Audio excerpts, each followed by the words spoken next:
The diplomatic marriage ceremony had been cold, efficient, and terrifying for Anya. She stood beside Leo, the human who was now her husband, watching the officials from both their worlds finalize the union that would seal the fragile peace treaty between Earth and Zarathi Prime.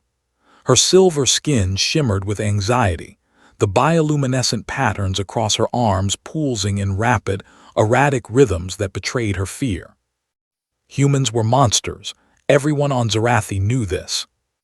They came from a death world where everything tried to kill them. They ate the flesh of other creatures. They endured injuries that would kill any Zarathi and laughed about it afterward. Their emotions ran hot and unpredictable, and their physical strength was legendary and terrifying. Anya had seen the footage from the war, before the peace accords. She had watched human soldiers tear through fortified positions with a ferocity that haunted her dreams. And now she was married to one. Leo stood nearly 2 feet taller than her, his frame broad and imposing. His dark eyes, which her people found unsettling in their forward-facing predatory placement, had glanced at her only briefly during the ceremony. He had signed the documents with his large hands, hands that could easily crush her delicate bones, and nodded politely to the assembled dignitaries. When the transport arrived to take them to their new shared quarters on the joint diplomatic station, Anya's fear crystallized into something approaching panic. She would be alone with him, this creature, this human. The apartment was larger than expected, designed to accommodate both their physiologies. The lighting could shift between the soft violet Anya needed and the bright yellow-white humans preferred. There were 2 separate sleeping chambers, a shared common area, and a kitchen that looked like it belonged in a laboratory. Leo entered first, carrying both their luggage despite Anya's attempts to take her own. He set the bags down gently and turned to her with something she didn't expect, uncertainty in his eyes. "I know this isn't what either of us chose," he said, his voice deep but quieter than she'd anticipated. "But I want you to feel safe here. Your room has a lock. Use it whenever you want. I won't be offended." Anya stared at him, her bioluminescent patterns flickering in confusion. Was this a trick? Some human deception? Over the following days, Anya learned Leo's routines. He woke early, exercised in the gym attached to their quarters. She could hear the sounds of impact and heavy breathing that confirmed all her fears about human strength, and then prepared breakfast. He always made enough for 2, leaving a portion for her in the cooling unit with a small hand-written note. "Synthesized Zarathi nutrients. Hope I got the formula right." She ate alone in her room, door locked. Leo worked long hours at the diplomatic offices, managing resource allocation between their 2 worlds. When he returned in the evenings, he would call out a greeting, then retreat to his own space. He never demanded her presence, never raised his voice, never approached her without warning. It was confusing. On the 7th night, Anya's curiosity overcame her caution. She heard strange sounds from the common area, soft, melodic, rhythmic. She cracked her door open and peered out. Leo sat on the couch, holding a wooden instrument, a guitar she remembered from her briefings. His fingers moved across the strings with surprising delicacy, coaxing out a gentle melody that seemed at odds with everything she knew about humans. His eyes were closed, and his expression held a peacefulness she hadn't seen before. The music stopped abruptly when he noticed her. "I'm sorry," he said immediately, setting the instrument aside. "Was I too loud? I can stop." "No," Anya heard herself say, stepping slightly further into the room. "It was pleasant." Something shifted in Leo's expression. Not a predatory grin as she might have expected, but a soft smile. "My mother taught me. She said music was humanity's way of proving we had souls, back when we were still trying to convince ourselves." Anya's patterns pulsed with interest despite herself. "Your people questioned whether you had souls." "We've always been our own harshest critics," Leo replied, gesturing to the chair across from him. "An invitation, not a command." For beings that everyone calls monsters, we spend a lot of time worrying about being monstrous. That night they talked for hours. Leo told her about Earth, about his childhood in a place called Oregon where trees grew taller than buildings and rain fell so often that people celebrated the sun. He spoke of his mother's garden, his father's woodworking, his sister's terrible jokes. He made Anya laugh, a sound like crystal chimes, when he described his first attempt at cooking that had nearly burned down his college dormitory.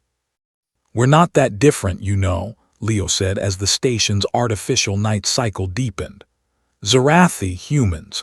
We're both just people trying to figure out how to live with each other, how to live with ourselves." "But humans are so," Anya struggled for the word, "intense, violent. Your world is a nightmare of predators and disasters." "It is," Leo agreed, no defensiveness in his tone, "and that shaped us, but it also taught us resilience, compassion even. When everything wants to kill you, you learn to value life. You learn to protect those who can't protect themselves." He met her eyes steadily. "I would never hurt you, Anya. I know you don't believe that yet, but I'll prove it, however long it takes." The weeks passed. Anya began leaving her door unlocked. She started eating breakfast with Leo, listening to his terrible morning humor and his enthusiastic explanations of human pop culture. She learned that he liked old movies, that he was afraid of spiders despite being 1,000 times their size, that he cried during sad stories. One evening, she found him in the kitchen with his hand wrapped in a cloth, blood seeping through. She'd frozen, her patterns flashing alarm colors. "It's okay," he said quickly, nodding her panic. "Just a cut. I was trying to prepare a Zarathi dish and the knife slipped. Turns out your vegetables are tougher than they look." "You're bleeding," Anya whispered, transfixed by the red, so much darker than her own purple blood. "Yeah, we do that," Leo smiled ruefully. "Lot of blood, us humans. It's dramatic, but this is pretty minor, actually. I've had much worse from playing sports." "You voluntarily injure yourselves for entertainment." "Sometimes. Hey, would you mind grabbing the medical kit from the bathroom? I can't quite reach it with one hand." Anya retrieved it, watching in fascination as Leo cleaned and bandaged his wound with practiced efficiency. The injury that would have required emergency medical intervention for a Zarathi was something he handled casually, even cheerfully. "Does it hurt?" she asked. "A bit, but pain is just information. It tells you something needs attention." He flexed his hand experimentally. "I'll be fine by tomorrow, probably won't even scar." That night, after Leo had gone to sleep, Anya stood in the kitchen looking at the half-prepared Zarathi meal he'd been attempting. He'd cut his hand trying to make her food. This fearsome predator from a death world had injured himself trying to do something kind. The realization settled over her like a warm blanket. The breakthrough came during a station emergency. An electrical fire broke out in one of the diplomatic wings. Alarms blared, and the evacuation order came through. Anya, caught in her room by a jammed door mechanism, felt true terror for the first time since her wedding day. Then Leo was there, having apparently run back through the chaos when he realized she wasn't behind him. He didn't hesitate, didn't stop to assess the risk. He simply gripped the door mechanism, the one she'd been unable to budge, and tore it apart with his bare hands. The metal shrieked in protest and his hands bled again, but he pulled the door open and reached for her. "I've got you," he said, and Anya realized she believed him. He lifted her easily, cradling her against his chest as he navigated through smoke-filled corridors. His heart thundered beneath her ear, that powerful human heart that never stopped, never quit. He had come back for her. Through fire and danger, he had come back. In the safety of the evacuation zone, Leo set her down carefully and immediately checked her for injuries. His large hands gentle despite their strength, despite the burns they'd sustained from the hot metal. "Are you hurt?" he asked urgently, and Anya saw it clearly now, the thing she'd been too afraid to recognize. The way he looked at her wasn't predatory, it was protective, devoted, perhaps even loving. I'm unharmed, she managed, but your hands will heal, they always do. Leo smiled, and this time Anya didn't see a monster's expression. She saw her husband. That's the human advantage. We can take a lot of damage and keep going, especially when we're protecting someone we care about. You care about me. The words came out barely above a whisper. Leo's expression softened. Anya, I've cared about you since the first day. I know this marriage wasn't your choice. I know you're terrified of me, of what I am. But I've been trying to show you that humans aren't just our worst moments. We're also every moment we choose to be gentle, every time we use our strength to protect instead of harm. Anya reached up with a trembling hand and touched his face. His skin was warm, slightly rough, human. His eyes closed at her touch, and she felt him relax, as if her acceptance was something he'd been desperately hoping for. I'm not afraid anymore, she said. I think I'm starting to understand. You're not a monster despite your nature. You're gentle because of your strength, not in spite of it.